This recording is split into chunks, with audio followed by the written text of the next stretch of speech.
Assalamu alaikum wa rahmatullahi wa barakatuh. Bismillah wa salatu wa salam ala rasulillah.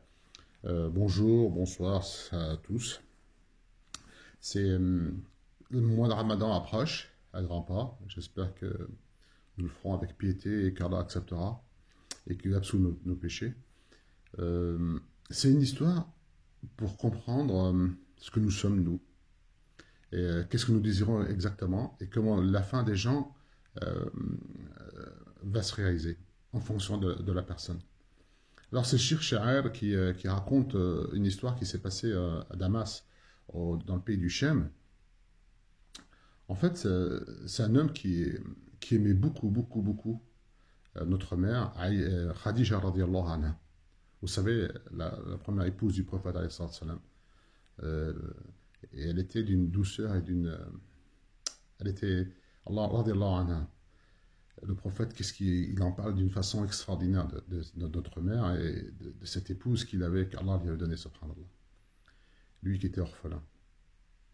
Donc, et cet homme, il était quelqu'un de pieux, il faisait ses prières à la mosquée, et il aimait beaucoup Khadija, et il parlait souvent d'elle. Et puis, le temps avance, l'âge aussi, et à un moment donné, il dit à ses enfants, voilà, la mort peut frapper à n'importe quel moment, et voilà, il fait le partage des biens, il s'est acquitté de toutes ses dettes, il est clair dans sa vie. Donc c'est des gens qu'on appelle l'islam, c'est des gens qui ont un rendez-vous avec Allah. C'est pas des gens qui laissent tout au dernier moment, ou qui sont insouciants, et qui ne font rien du tout, puis la mort frappe. Non, c'est des gens qui sont conscients qu'ils vont mourir, et donc ils préparent tout pour leur mort. C'est des gens qui sont vivants, parce qu'ils ont un cœur qui est attaché avec l'akhira, avec l'autre monde.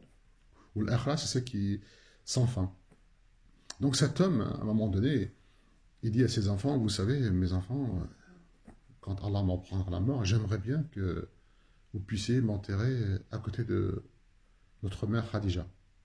Alors, ses enfants, ils se lèvent la tête et disent, mais mon père, qu'est-ce qui lui arrive? Nous, on habite en Syrie, on est à Damas, et Khadija, elle est à côté de la Mecque.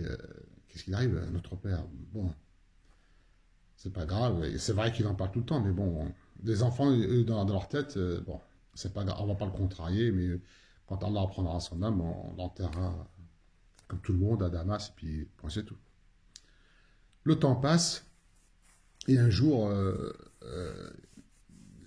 les gens partaient à l'Umrah, et le père, il avait du temps, et l'argent, il avait la santé, tout ce qu'il allait avec. Et il dit à ses enfants, j'aimerais bien partir au Umrah. Est-ce qu'il y en a un qui peut m'accompagner?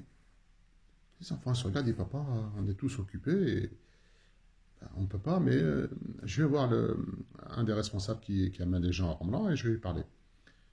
Donc il l'appelle, il discute avec lui, il dit, voilà, j'ai mon père qui est un peu fatigué, mais il tient encore la route. Ça serait bien, est-ce que vous pouvez vous en occuper comme un fils, etc. Le gars qui organise dit, il n'y a pas de problème, j'ai des jeunes qui m'accompagnent, on fera attention à lui comme si c'était notre père, on l'amène avec nous, il n'y a aucun problème.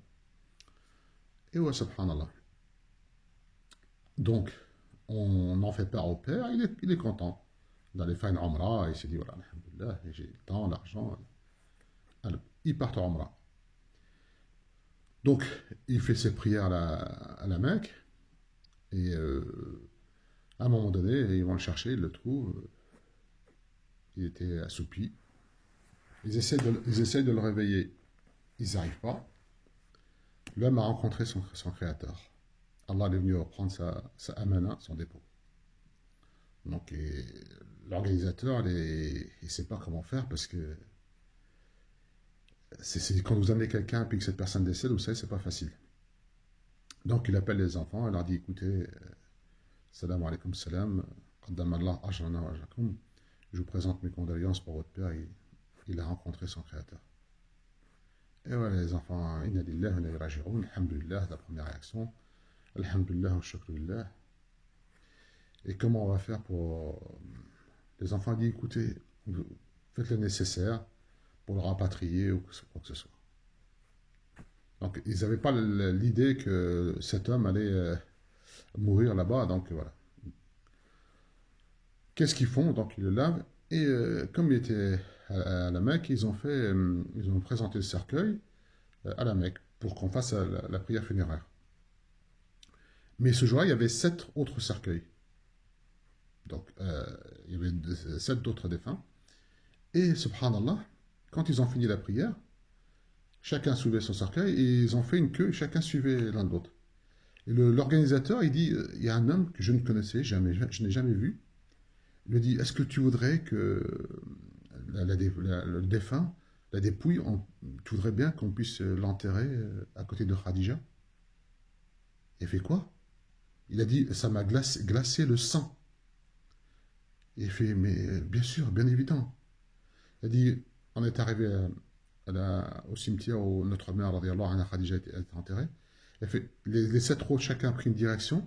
Il y avait là, à côté de Khadija, juste à côté, une tombe qui était creusée à côté d'elle. Et ils l'ont mis là.